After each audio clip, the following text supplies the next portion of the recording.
बदलापूर घटनेनंतर आता पालघर जिल्ह्यातून पुन्हा एक धक्कादायक प्रकार समोर आलाय।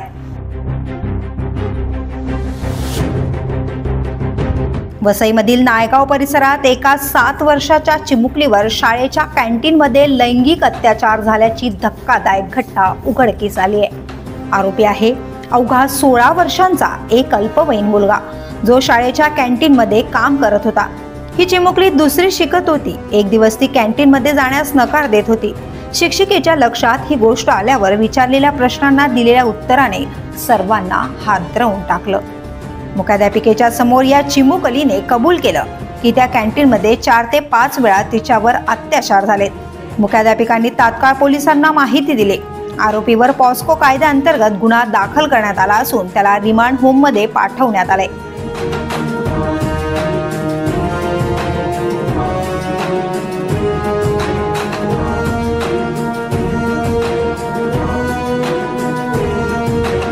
नायगाव पोलिसांनी शाळेतील सीसीटीव्ही फुटेज ताब्यात घेतलं असून आणखी कोणत्याही मुलींवर असा प्रकार घडला आहे का याचा तपास सुरू आहे। बदलापूर घटनेनंतर राज्यभरात अस्वस्थ असताना अशा घटनांनी समाज ढवळून निघतोय। जनतेच्या मनात संताप आहे आणि या पार्श्वभूमीवर महाविकास आघाडीकडूनही आंदोलन करण्यात आलं होतं। मुलींचं बालपण, त्यांचा विश्वास आणि त्यांच्या सुरक्षेचा प्रश्न पुन्हा एकदा ऐरणीवर आलाय।